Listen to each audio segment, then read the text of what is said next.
we think that processing or doing something externally is going to be what helps us with our mental health. But Welcome to Creating Wellness Moments, the podcast where we dive into the depths of the human psyche, self-discovery, and personal growth.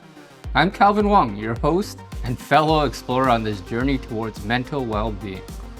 Join me as we uncover inspiring stories, expert insights, and practical tips to cultivate a healthier and happier life. Get ready to embark on a transformative experience, one episode at a time. Let's create wellness moments together. Hello and welcome to Creating Wellness Moments podcast. Today we have Manges. She is a dedicated and compassionate counselor with a rich background in teaching and in youth work. Deeply passionate about helping individuals navigate their life challenges and fostering their personal growth. With over 8 years of experience as an educator, both locally and internationally, she has honed her communication skills and empathetic skills, which she now brings to her own counseling practice. Her time working with youth has equipped her with a deep understanding of their unique needs and struggles. She believes in creating a safe space and non-judgmental space where individuals can explore their feelings and thoughts. So thank you so much for being on the show today. Thank you, Calvin. Yeah. So I just wanted to quickly touch on, how you became a counselor and what's your inspiration behind that.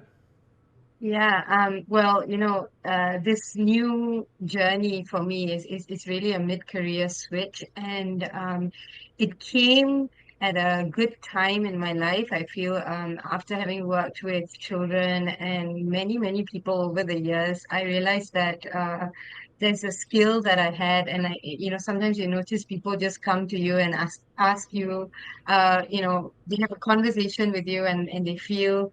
They're like, hey, okay, I came with all these burdens, and after I talk to you, it just, seems like life can be done.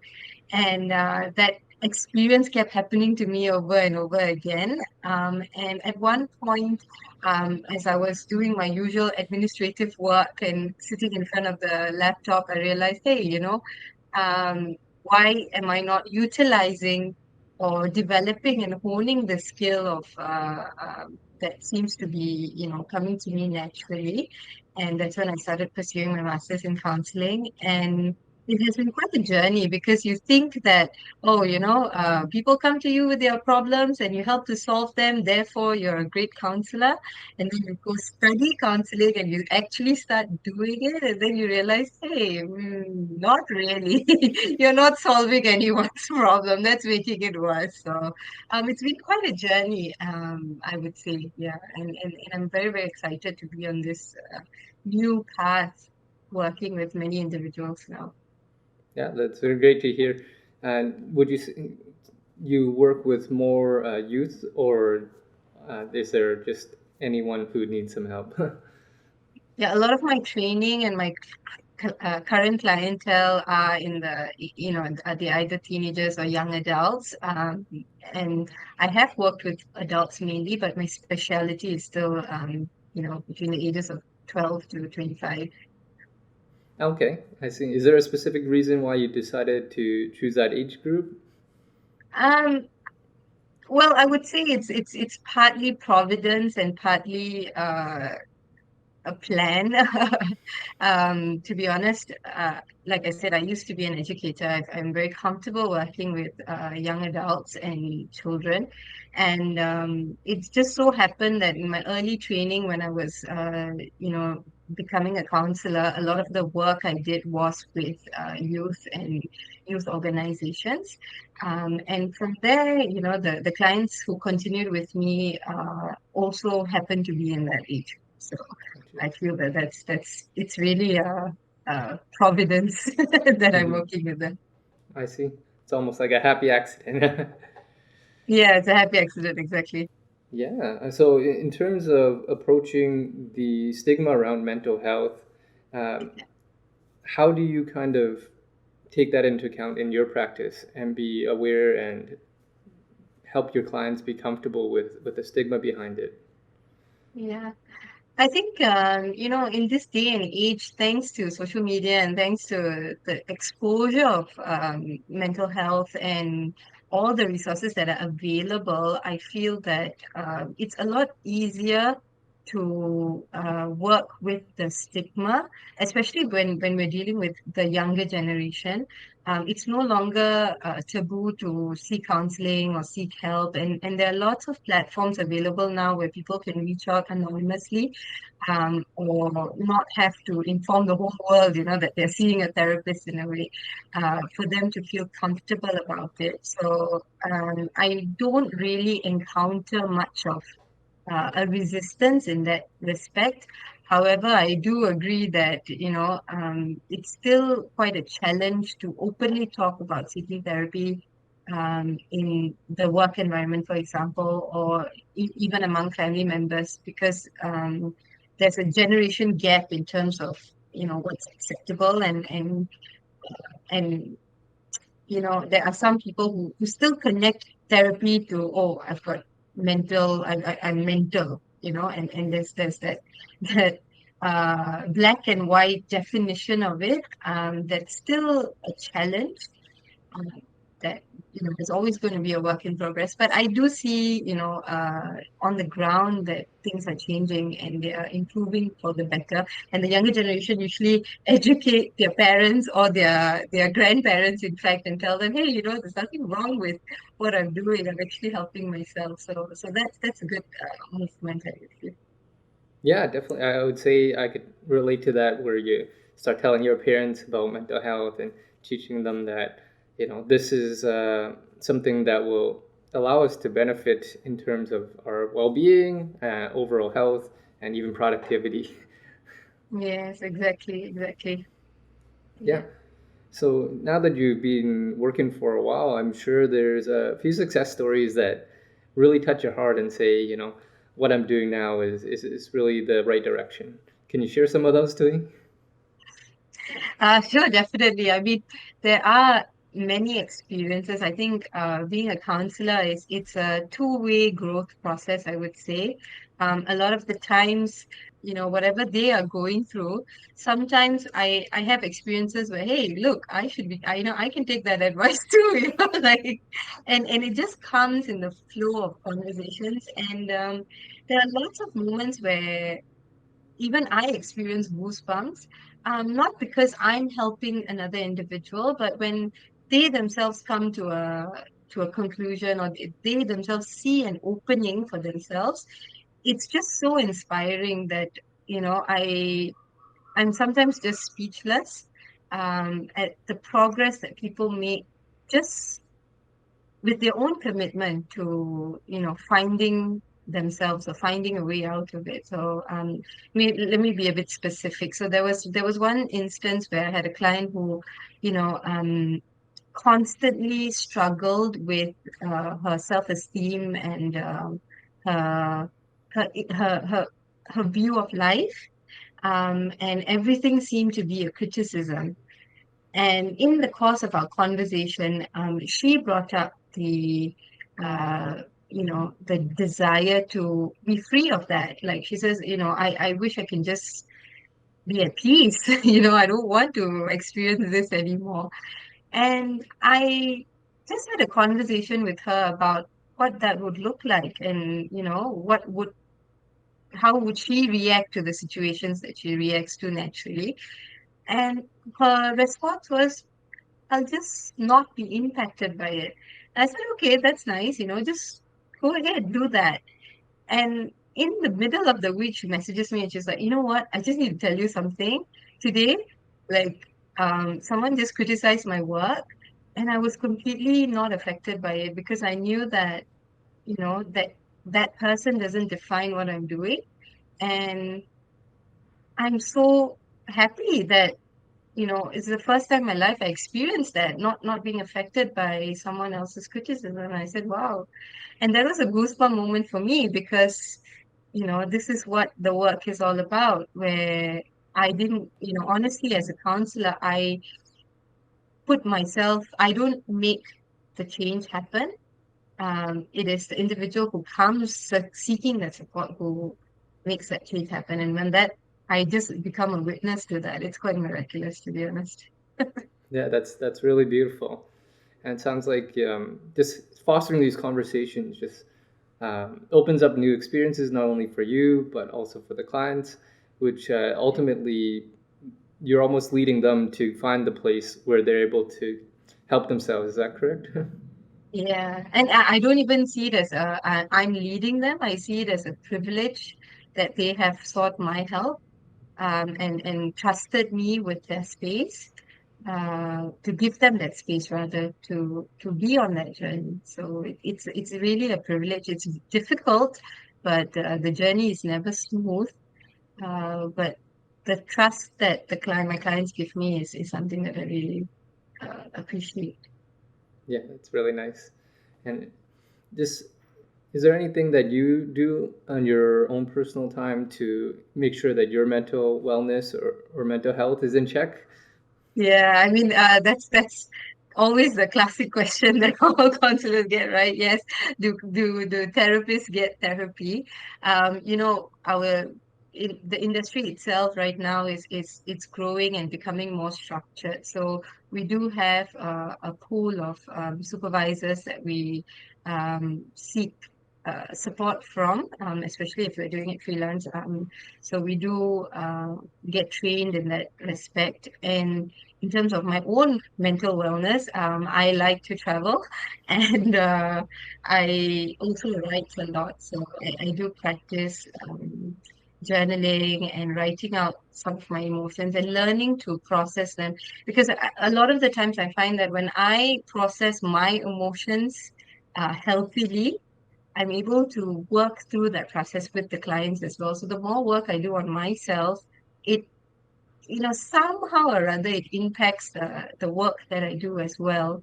And there's so many experiences where I can tell you today I process anxiety, and the client who I speak to a few days later talks about anxiety and having difficulty processing it.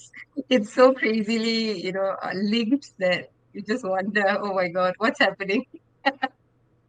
Yeah, of course. Yeah, in Yeah. terms of just speaking about links and having an outlet like a creative expression to Yeah. express yourself and have that space, what kind of impact do you think that has in terms of your mental health? And what should people do to be able to foster this creative expression to make themselves have a better well-being? Yeah. I like to just put in a little caveat at that moment, at this point, because we think that processing or doing something externally is going to be what helps us with our mental health. But more often than not, it all begins with awareness. First identifying and knowing that something is off, because most of us in our daily lives, we're so used to routine and we're so used to everything that's happening that we don't take the time to actually feel or check in with ourselves, to know that something is off, right? When you're busy working and you're busy like dealing with your kids or with your family or just dealing externally, there's no space to really see what's happening inside. So I would recommend just taking 5 to 10 minutes a day, checking in with yourself, like, okay, what were the emotions I went through today? Did I feel upset? Was I upset about something? Was I sad about something? Was I angry about something? Did something make me happy? Just being in touch with the emotions that we're experiencing internally, and also being aware of where that emotion is happening. Is it like, did I think a lot today? Did I feel uncomfortable in my shoulders? Was there like a sinking feeling? Knowing that and building that awareness is really the first step before finding a creative outlet for it, right? So if I can identify, okay, today I'm really upset, how am I going to process this? Then okay, maybe I'll just go for a dance class, I'll go for a run, or I'll write something out. That would help release that pent up energy or that pent up emotion, in a more healthier and sustainable way, rather than, okay, let me just ignore what's happening. I'm going to go for a run. I don't feel good. I'll go for a run. I don't feel good. I'm going to write something out, and just doing it instinctively. I think bringing awareness into the daily experience of it deepens the experience. And maybe at some point we can totally be free of that unhealthy pattern that keeps us stuck. Absolutely. Yeah, I think that's a really great insight in terms of just being more aware and mindful and intentional of what we're doing, especially in Yeah, the day and age we live in with such a fast-paced world of instant gratification. We don't really take that break for us yeah, to just ask ourselves or just think about what we're doing yeah, instead of just going with that instinct. yeah, yeah, yeah. Yeah, it's a more of a instead of living a reactive life, you live a life that you are in control of, that you can say and you know what is happening. Mhm. And like you said, it only takes about 5 minutes a day. That's a Yeah, very good starting point. And yeah, mhm. personally for myself, I do some meditation in the morning, about 15 to 20 minutes. And I think from my personal experience, just having that time to be intentional for the day helps get a lot more clarity. Yeah, And mhm. yeah, and I'm sure there's lots and lots of material out there with guidance and information for people to ground and just be mindful of their actions. And I think what really helps is to bring that mindfulness and bring that awareness into every part of the day, into 5 minute portions. Um, just to ensure that we're releasing the energies that are building up inside of us. So I don't know if you've ever noticed that the emotional experience is more physical, um, and most of us think that emotions happen in our thoughts. But a lot of times when we're experiencing an emotion, there is also a bodily um, reaction or an experience that we try to we're not when we're too stuck in the thoughts, we don't really feel that, and that actually is when we say suppressing emotions, when you say suppressing emotions, that's what you're doing. You're actually not feeling what you're feeling in the body, not a woo woo feeling. Yeah, Yeah, absolutely. I would say a lot of times we only really think of the extreme kind of scenarios where someone will yeah, have a panic attack, then they'll have a physical manifestation. Whereas yeah, any kind of emotion, you're already having these um, yeah, physical manifestations. We're just not quite aware because we're not so intentional or in touch with what's actually happening to us, right? yeah, yeah. And those are the moments, for me, especially when I work with a lot of my clients, I do notice that that's always the clue. Sometimes people might say, "Oh, I'm really really tired. I feel very tired every day. I'm very tired. I'm very tired." And when you notice that word coming up a lot, like, "Oh, I'm just so tired. I'm just so tired. I'm just so tired." At one point, you'll realize, "Hey, what are you really tired of?" You know, it's not a physical exhaustion anymore. At some point, it is an emotional exhaustion. And there's just no expression of it, right? Because we don't know what we're feeling. So it just manifests as fatigue. But it might not be physical fatigue. It might be just, feeling really overwhelmed, um, feeling out of control, or just not being able to calm down or not being able to be at peace, worrying a lot. So a lot of these emotions come together and they just manifest physically. Sometimes it's a neck pain, sometimes it's a cramp in the arm. So these are all little things that give you a clue sometimes on what's not in balance. Hey there, amazing listeners. Before we dive deeper into today's insightful conversation, I want to take a quick moment to give a shout out to the driving force behind this podcast, my very own mental health focused creative production agency, Calvin Wong Media. As you know, creating wellness moments is all about exploring the depths of the human psyche and fostering personal growth. And guess what? It would not be possible if it were not for Calvin Wong Media. We conceptualize, humanize, and bring your story to life using unique storytelling techniques that engages the audience. So, the next time you're inspired by an episode or find yourself engaged in a thought-provoking conversation here, remember, that's the result of the support of Calvin Wong Media and its lovely kinds.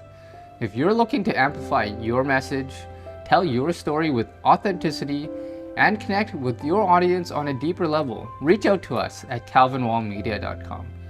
Now back to the conversation on creating wellness moments. Of course. While we're on the subject, I want to touch a little bit on stress and stress management, especially Yeah. when being in Singapore, it's quite prevalent. So, what would you say in terms of suggestions that we could help alleviate or manage stress? Yeah. Um, I think a lot of people manage stress very healthily already, um, because we each have our own ways that we've learned in our lives of coping with it. So I don't really like to prescribe a right way and a wrong way because everyone has their own way. For some, it might be just, going for a run. For some, it might be just being quiet. For some, it might be sulking and crying a little bit. For others, it might be shouting. It can be expressed in many different ways, and it's quite unfair to say that one way is better than the other. Of course, there are certain methods of stress relief that might hurt another individual or make an impact externally to others. So, of course, that we want to minimize on. But generally speaking, I think a very, very easy technique is just breathing, bringing attention to one's breath. So every time there's an overwhelming feeling of like, um, the stomach is sometimes sinking or there's like a big heavy burden that you feel on your shoulder, it's just good to hmm, just let it out, take a deep breath in, bring it out. Because what the breath does is it kind of turns your body off the survival mode and brings it into the rest and relax mode. So just being able, and if you notice sometimes when people are in stress or they're experiencing stress, they forget to breathe. So you find yourself holding your breath a lot. And that's actually the body's biological way of surviving a really high intense situation. So just taking a moment to take a deep breath in and let it out. um, you'll be amazed how magically it can just calm you down. And over time, of course, this becomes a habit, and then you become more aware of that, and then you also become more aware of your own state, right? The more you connect the breathing to the stress state, then after a while you'll be like, oh, okay, I'm stressed. Then you calm down. Yeah, I appreciate you explaining the a bit of science behind that, and it's not just everyone just telling you to do breathing exercises Yeah, to it's calm not just down. breathing. Of course, I've heard it. It's done to death, to be honest. Mhm. Um, and sometimes I also feel a bit self-conscious when I suggest breathing, because everyone's like, whatever, it's just breathing. I know what you mean, but there is so much wealth to that simple intervention. Yeah. Yeah, it's a bit interesting to see how we have these techniques that are ingrained in our system. Basically, physiologically, we're able to you know train to essentially relieve the stress by even just breathing. Yeah. Something like so simple, right? Yeah, exactly. And that's one of the philosophies I go by as well. It's always going back to the basics. I think every human being is born and equipped with their this all the solutions that they need, for their own well-being. And sometimes it's just coming back or discovering what's already there that really helps. Of course. And just in terms of you working with a lot of youth, um, and as you said earlier, that with social media, there's a lot more awareness in terms of mental health and mental well being. However, at the same time, there's quite a bit of misinformation and mis self diagnosis. And do Yeah. you kind of run into these issues in your own work? Oh, all the time, all the time. Sometimes we have clients coming in just with all the diagnosis, they know, oh, I have this, I have this, I have this. And sometimes there's nothing wrong, but they feel that there's something wrong. And it's quite a challenge in this day and age with that, right? Because information is so prevalent that there's no filter, and every individual gets to absorb and understand that information in their own way. So when I work with a lot of youth, at some point the theories go out of the window. We don't talk about theories, we don't talk about information anymore, and it all becomes about the individual, and the person and what they are going through. Because most of the time, everything that people are reading, whatever they are trying to learn about, the basic point is they are struggling with something. There is some issue that they need help with, and they're trying to find a solution to, or they're finding a way to manage, or there's some need that they're trying to fulfill. And really, in our sessions, it's really about discovering what that need is, with the client and with them. So, most of the clients who come in and have all these theories about what's wrong with them, sometimes it can be something as simple as, they feel lonely, or they can't express that they feel rejected by their peers or by their family, or, even by themselves. And these are the deeper things that we talk about, that, no amount of information on the internet can really help because every individual has their own personal journey, and there's a need that they have that they want to fill. So that's really the point at the end of the day. Yeah, I think that's quite a good way to think about it. And when you experience this kind of client, when they have all this self-diagnosis and information, would you say it would be almost beneficial to throw out all the labels and just figure out how to help this individual and see what the need or what they're struggling with, and just throw all the labels out? Yeah, it is. I mean, not to disregard labels, of course, we don't want, Mhm. I'm not, there is some need, or worth behind the diagnosis that exists out there, and there are professionals that they can seek that diagnosis from, who will give them the structured help that they need. So it's not that I'm discounting the labels, but oftentimes when it comes from the individual, that means there's no like professional consultation. They haven't seen a psychiatrist, or they haven't gone to a psychologist, done a test, and gotten that diagnosis. But they just say, oh, I have all these symptoms, so therefore I have this. I think I have this.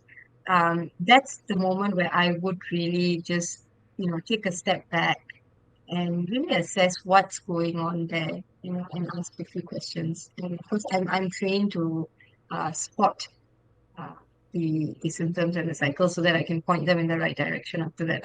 I don't diagnose, but I at least have some training to guide them in the right direction, at least in terms of these diagnoses. Yeah, thank you. And just a little bit more about the professional diagnosis versus the Yeah. information on the internet. And are you Mm. able to explain the importance of that and why it's important to seek mental help from a professional, not just have a self-diagnosis on the internet? Yeah. Okay, I think maybe I could use the simple example of depression. Okay, so everyone who feels down, they tend to use the word, okay, I'm depressed. I'm feeling very depressed. I'm depressed, right? So there's a difference between the experience of feeling depressed or feeling down for a certain period of time, and an actual diagnosis that says you have depression. There's like, is it extended depression? Is it just a short term? There are medical terms and diagnosis for the different types of depression that you experience based on a certain criteria. They have certain criteria. Okay, like I said, I'm not trained to diagnose this, and in that situation, a psychiatrist would be the best person to approach for a professional diagnosis, a medical diagnosis. through which you can get access to medication and other forms of treatment. But as a counselor, if I'm speaking to someone and they're saying they're depressed, some things that I would really look at is their mood over the last 1 month, their mood over the last 2 months. Has this mood been extended over 6 months? Uh, what are the resources that they have? How have they been coping with these emotions? Are they able to function in their daily lives? There are few things that you would really want to look at deeper to understand whether it's just a moment, like it might be an event that triggered the low feeling that can be worked through and processed.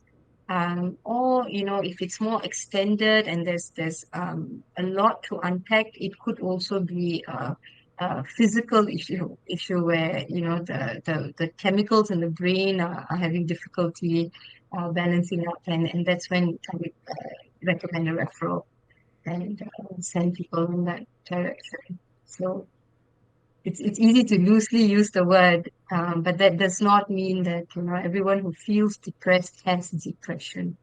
There's a slight difference there. Yeah, thank you for the brief explanation. And I would say it's quite refreshing to hear that you really know where the boundaries lie in terms of, you know, the difference between a counselor and a psychologist and psychiatrist. And quite often, I would say the lines are quite blurred, especially for the general public. And I think it's quite important for mental health professionals to know, Yeah, what they can do and what they can't do, and direct people to able to get the correct help that they need. yeah, yeah. For counselors, our first rule of thumb is we do no harm. And one important way in which we do no harm is to say that we don't know when we don't know, and be very honest and upfront about not being able to help, because that can be the greatest help for an individual, sometimes. So, yeah, it's part of our training. Yeah, thank you. Um, so, in terms of just someone trying to seek therapy or mental help for the first time, what would you say to them, and what are the kind of the expectations they should have first time going around it? I would imagine it's quite scary as a first experience, right? Yes, I mean, the nervousness and the apprehension is always there. But, for me, what I personally feel is if you know that you help, and if you want the help, you're already ready to help yourself. And I think that should be the only criteria you need to seek a therapist. And also, I think sometimes we go in with this expectation that every therapist we see is the one and we have to stick to them, and that's the perfect match, even if we don't feel comfortable. I would say that it's okay to actually have a few sessions, or one session or two sessions, and really check with yourself if you feel comfortable opening up to that person, and whether you feel okay to share.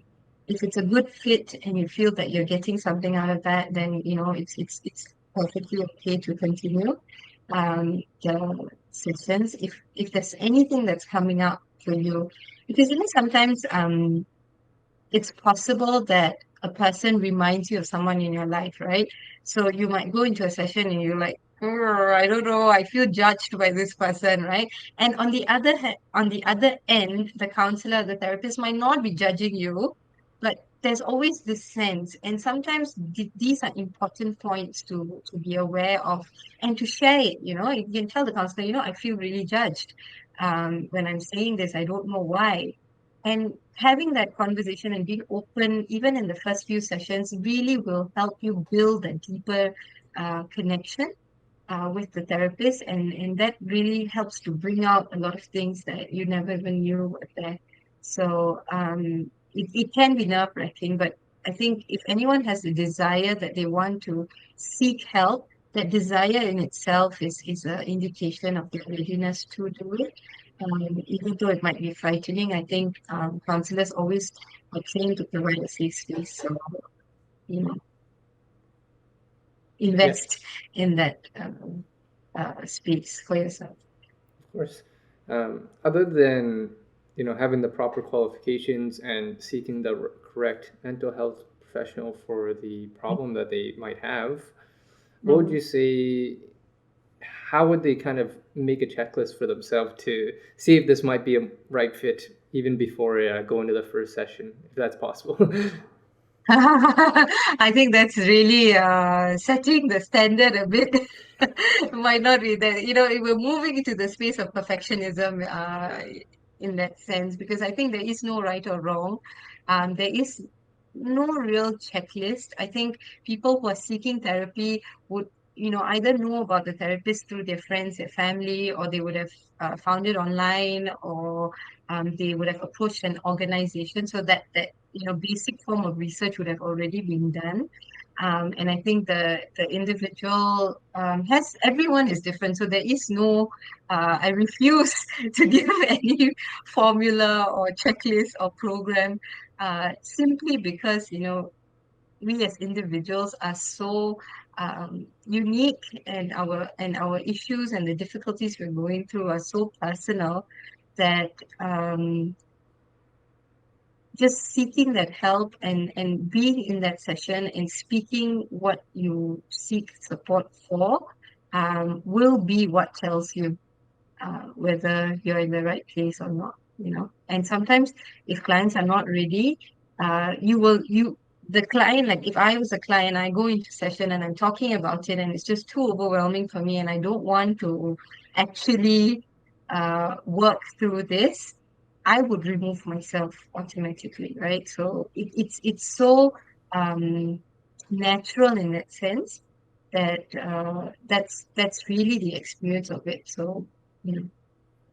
Yeah, I appreciate you challenging me. And it just sounds like everyone has to do their own due diligence. And if you don't find the correct professionals the first time around, it's okay. And it does take some exploration and see what's the right fit for you.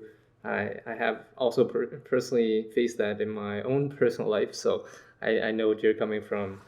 And so, is there anything else that you would love to kind of say to in order for us to be able to advocate or reduce the stigma behind the mental health space?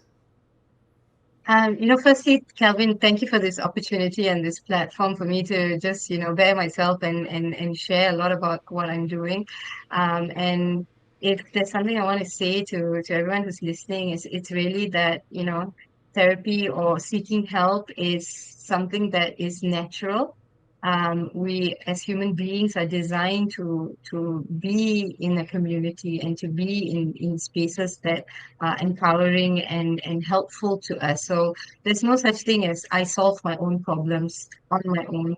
Um, and it doesn't work that way. So, coming into, instead of looking at it as a therapy, I'm going for therapy or treatment, one way of looking at it is really coming into a community that offers a safe space, offers a healthy space for human beings, for individuals to just be authentic and to bear their hearts and just, share what is going on in their lives so honestly and not be judged or not be, hurt or not be rejected for that authentic self that they're sharing. So it's really about coming into a community and not about, treatment or, having some mental problems. If you notice the words that are associated with this whole space, it's always like there is something wrong and that needs to be right. But in actuality, it's really just coming into a place where people are responsible enough to accept individuals as who they are and to give them that sense of direction, or give them that strength to discover within themselves how they can add value to their lives. So that's it. It's coming into a community. Thank you, Mangus. Yeah, that's a really great explanation and to able to help reframe, what we how we think about mental health or mental well-being in general. So, yeah, once again, thanks so much for being on the show, and let's create more wellness moments together. Definitely. Thank you. Thank you so much, Kelvin.